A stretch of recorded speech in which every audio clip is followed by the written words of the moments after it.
Alright, on tonight's episode on our homebrew edition, we're going to jump ahead a little bit to a little bit more advanced technique for making a yeast starter. I'm making this video tonight because I rarely make one of these. It's probably been 3 or 4 years. I don't brew a whole lot of high gravity ale, so let me first tell you what a yeast starter is. Basically, a yeast starter is taking your yeast and giving it a nice place to grow and propagate to make lots of yeast cells so that you have an actively fermenting yeast with a higher cell count than if you were to just pitch your yeast. Now, why would you want to do this? Well, there's a lot of reasons why you'd want to do this. If you're going to brew a high gravity ale, something above, say, a starting gravity of 1.075, you're going to need a lot of yeast cells to digest that sugar and deal with the yeast loss, because as yeast make alcohol, they actually make their own environment toxic to them. And there's a point with every yeast, and every strain's a little different, at which point it cannot survive in any higher alcohol. So the more yeast you have, the better chance you have of getting to your final gravity. As the alcohol gets higher, it's going to kill off the weak ones. So the more strong ones you have, the better chance you have of getting to that final gravity. So that's one reason you'd want to do a yeast starter. Another one is if you're going to do a 10-gallon batch and you want to save some money and you only want to buy 1 packet of yeast. Well, you can propagate the yeast yourself, and then you'll have enough to make your 10-gallon batch off of 1 packet of yeast. Another reason is maybe your yeast is old. You know, the guy you bought it off and said, hey, this has been sitting around a while, you may want to, it may not work for you. Well, try a yeast starter. You know, then you don't have a batch of beer sitting. You're going to know in advance that, yes, my yeast is working, and now I have plenty of cells. A couple other reasons to do one, and you could do one of these with any beer. Like I said, I don't normally. I usually only use these for high gravity ales, but they work really good with lagers. As a matter of fact, it's recommended for lagers, not necessary, but recommended. And you could also do it just to improve your chances of not getting an infection and to speed up your lag time from the time you pitch your yeast till it starts fermenting. Lag time will go down considerably because this yeast is already alive, it's active, it's actively eating sugar, it's going to continue to do so.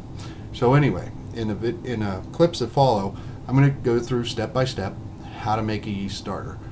First step, and the most important when dealing with anything with homebrew, open yourself a beer. Tonight I'm drinking Victory's Hop Devil. Be a review on this shortly. I've had it before. It's a really good beer. Not the best IPA in the world, but pretty good. But we'll do a full review on it later. So anyway, check out the following clips. Show you how to make a yeast starter. Don't forget, if you like this video, if you got buddies that want to learn how to homebrew, share this video with them. And also, if you haven't subscribed yet, please click subscribe and also give me a thumbs up. I do appreciate it. Thanks. Enjoy the show. Okay, we're going to make a yeast starter. What you're going to need is some sort of vessel to ferment in. I'm using a Boracil flask, 500 milliliters. I'd recommend, though, actually, if you're going to do this, to get the 1,000 milliliter flask. 500 is a little bit small. You need some kind of airlock. This is a foam that's safe for autoclave temperatures, and it can work really well for this. It doesn't allow bacteria in the top, but still allow the gas to escape. You're going to need about 1/4 of a cup of corn sugar or any fermentable sugar, some yeast, yeast nutrient, a funnel, and of course a beer. Never leave home without one. So anyway, our first step is going to be to get the corn sugar in the flask. Simply, we just dump it in.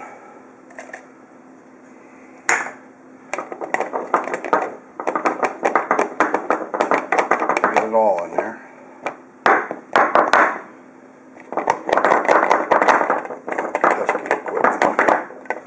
Okay, once you've got all your corn sugar in the flask, this is a 500 milliliter flask, we're going to get some cold water.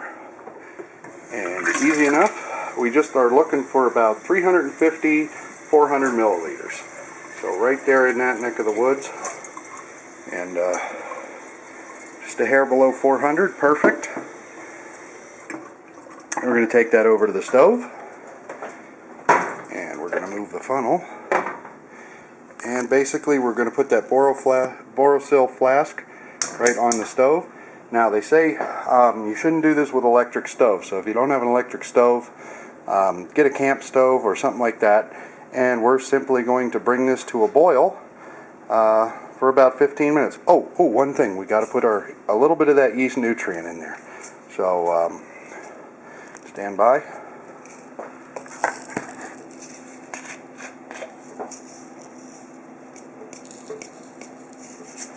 Now this stuff's fairly potent. It doesn't take a whole lot, so just dump it in there, and as it boils, it'll swirl things up. One note of caution: you may want to check your flask ahead of time for small scratches or whatever, because this is going to go in a cold water bath, and we wouldn't want it to shatter. So for safety reasons, check your flask first. Okay, as you can see, our yeast solution is boiling. You got to watch how hard you boil this, because it can make a sticky mess on your stove. So just a nice light boil is really all you need, and we're going to boil it for 15 to 20 minutes, anytime in there, just enough to get it sanitized. In the meantime, we have a small bit of sanitizing solution with our little stopper stuck in there. We'll rinse him out a couple of times while that's boiling, just to make sure there's no germs or anything living in there, and then we'll stick it in the microwave and dry it out. So stand by. Okay, our water's been boiling now for about 15 minutes. I'm just going to go ahead and shut it off, and we're going to come over to the sink, and we're going to get our little sponge, which has been soaking in the sanitizer solution, and wring it out as best as we can. Get as much of that out of there as we can. So just really get it dry. And then we're going to come over to the old zapper box, and we're just going to put it in, and put it in for 30 seconds. Okay, the microwave is done. We're just going to let everything chill out in there for a few seconds and cool down, because it is going to be hot. We're going to come over to the sink, drain out our sanitizer solution, and we're going to fill it up with hot tap water. Providing your hot tap water anywhere from 100 to 120 degrees. Anywhere from 100 to 120 degrees will be good for this. And now we're going to get our sponge out, and it is warm, so be careful. And this bottle is very hot, so be really, really careful, and just stuff your sponge in the bottle. Now, grab a hot mitt and take it over to the hot water bath. And the reason I use hot water is so that I don't crack the glass. And we'll just let that, the hot water is still colder than what's in there, which just came off the boil, so we'll let that sit for about 5 minutes, and then we'll make it a cold water bath. And we'll let it sit for about 10-15 minutes until it's good and cool, and we'll pitch our yeast. So there you have it. Alright, so it's been about 5 minutes. We're going to just take it out, put it over here, pull the plug, and we're going to fill it with cold water and put it back in. And like I said, wait probably about 15 minutes for it to finish cooling down, and then we'll pitch the yeast. See you then. Okay, so I pulled our yeast starter out of the cold water bath about 5 minutes ago, and the reason I do this is because I really don't want to sanitize the thermometer and drop it in here and risk the contamination. So I let it sit for about 5 minutes and then just grab a hold of it. Is it, warm, slightly cool? Judge the temperature. The yeast is pretty forgiving. Anywhere between 85 and 65 degrees, you're going to be okay to pitch the yeast. So, I'm grabbing hold of this bottle. It feels just about room temperature, maybe slightly warmer, so I'm guessing it's about 75 degrees, which is just fine for pitching the yeast for a starter.